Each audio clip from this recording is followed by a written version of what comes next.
আসসালামু আলাইকুম। আমার চ্যানেলে আপনাদের স্বাগত। আজকে আমি আপনাদের রুটি রান্না তৈরি করে দেখাবো। সবার প্রথমে আমি নিয়ে নিয়েছি 3 কাপ পরিমাণ শুকনো আটা। এর মধ্যে দিয়ে দিচ্ছি এখন গরম জল।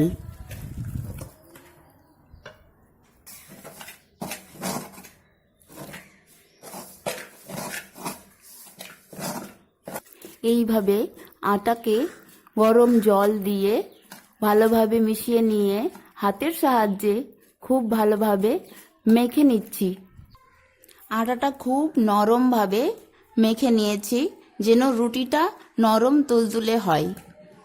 চারপাশে রুটি করার জন্য একদম আটাগুলোকে আলাদা আলাদা অংশতে ভাগ করে লই করে নিয়েছি গোল গোল।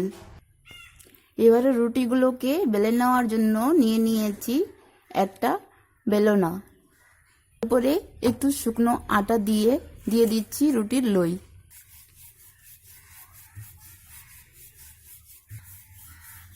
দেখছেন বন্ধুরা কত সুন্দরভাবে রুটিটা একদম গোল আকারে বেলা হয়ে গেছে। এবারে দিয়ে দিয়েছি তাওয়ার উপর।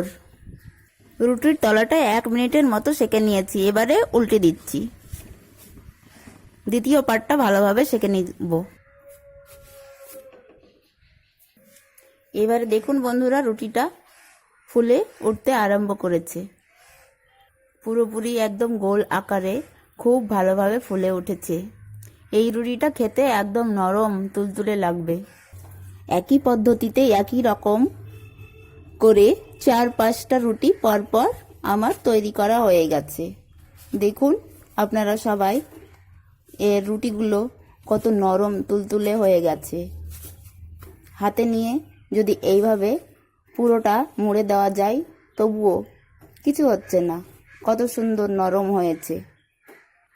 আমার এই প্রক্রিয়ায় আপনারাও ফুটন্ত গরম জল দিয়ে আটা মেখে রুটি রান্না করে তৈরি করে খান, অনেক মজার হবে এবং খেতেও তুলোর মতো নরম হবে।